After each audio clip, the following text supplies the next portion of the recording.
Once upon a midnight dreary, while I pondered, weak and weary, over many a quaint and curious volume of forgotten lore, while I nodded, nearly napping, suddenly there came a tapping, as of someone gently rapping at my chamber door. "'Tis some visitor," I muttered, tapping at my chamber door. Only this, and nothing more. Ah, distinctly I remember, it was in the bleak December, and each separate dying ember brought its ghost upon the floor. Eagerly I wished the morrow. Vainly had I sought to borrow from my books surcease of sorrow, sorrow for the lost Lenore, for the rare and radiant maiden whom the angels name Lenore, nameless here forevermore. And the silken, sad, uncertain rustling of each purple curtain thrilled me, filled me with fantastic terrors never felt before, so that now, to still the beating of my heart, I stood repeating, "'Tis some visitor entreating entrance at my chamber door, some late visitor entreating entrance at my chamber door. This it is, and nothing more." Presently my soul grew stronger, hesitating then no longer. "Sir," said I, "or madam, truly, your forgiveness I implore, but the fact is I was napping, and so gently you came rapping, and so faintly you came tapping, tapping at my chamber door, that I scarce was sure I heard you." Here I opened wide the door. Darkness there, and nothing more. Deep into this darkness peering, long I stood there wondering, fearing, doubting, dreaming dreams no mortal ever dared to dream before. But the silence was unbroken, and the stillness gave no token, and the only word there spoken was the whispered word, "Lenore?" This I whispered, and an echo murmured back the word, "Lenore." Merely this, and nothing more. Back into the chamber turning, all my soul within me burning, soon again I heard a tapping somewhat louder than before. "Surely," said I, "surely that is something at my window lattice. Let me see then what thereat is, and this mystery explore. Let my heart be still a moment, and this mystery explore. 'Tis the wind, and nothing more." Open here I flung the shutter, when with many a flirt and flutter in there stepped a stately raven of the saintly days of yore. Not the least obeisance made he, not a minute stopped or stayed he, but with mien of lord or lady perched above my chamber door, perched upon the bust of Pallas just above my chamber door, perched and sat, and nothing more. Then this ebony bird beguiling my sad fancy into smiling by the grave and stern decorum of the countenance it wore. "Though thy crest be shorn and shaven, thou," I said, "art sure no craven. Ghastly grinned an ancient raven wandering from the nightly shore. Tell me what thy lordly name is on the night's Plutonian shore."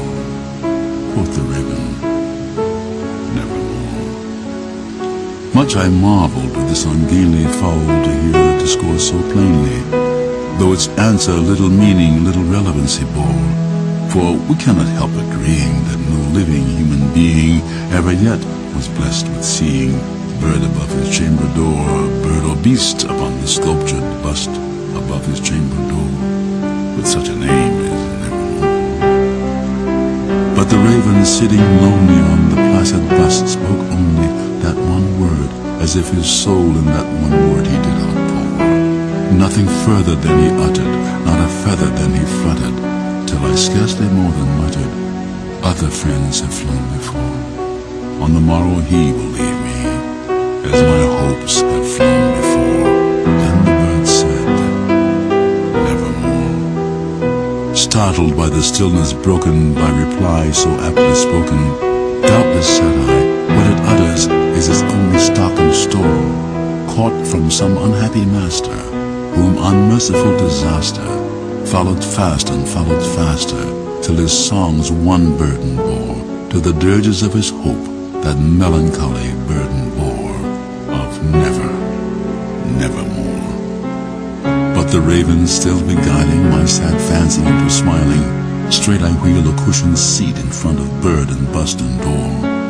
hand upon the velvet sinking, I betook myself to linking fancy unto fancy, thinking what this ominous bird of yore, what this grim, ungainly, ghastly, gaunt and ominous bird of yore meant in croaking nevermore. This I sat engaged in guessing, but no syllable expressing to the fowl whose fiery eyes now burned into my bosom's core. This and more I sat divining, with my head at ease reclining on the cushion's velvet lining, that the lamplight gloated o'er, but whose velvet violet lining with the lamplight gloating o'er she shall press, nevermore. Then methought the air grew denser, perfumed from some unseen censer, sung by seraphim whose footfalls tinkled on the tufted floor. Wretch, I cried, thy God hath lent thee, by these angels he hath sent thee, respite, respite, and nepenthe from thy memories of Lenore. Quaff, oh quaff this kind nepenthe, and forget this lost Lenore.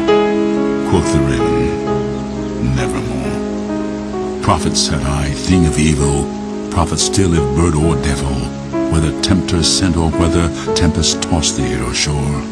Desolate yet all undaunted on this desert land enchanted, on this home by horror haunted, tell me truly, I implore, is there balm in Gilead? Tell me, I implore. Quoth the raven, nevermore. Prophet, said I, thing of evil, prophet still if bird or devil, by that heaven that bends above us, by that God we both adore, tell this soul with sorrow laden, if within the distant Aden, it shall clasp a sainted maiden, whom the angels name Lenore, clasp a rare and radiant maiden, whom the angels name Lenore. Quoth the raven, nevermore. Be that word our sign of parting, bird or fiend, I shrieked upstarting, get thee back into the tempest and the night's Plutonian shore. Leave no black plume as a token of that lie thy soul hath spoken. Leave my loneliness unbroken, quit the bust above my door. Take thy beak from out my heart, and take thy form from out my door. Quoth the raven, nevermore. And the raven, never flitting, still is sitting on the pallid bust of Pallas just above my chamber door. In his eyes have all the seeming of a demon's that is dreaming, and the lamplight o'er him streaming throws his shadow on the floor. And my soul from out that shadow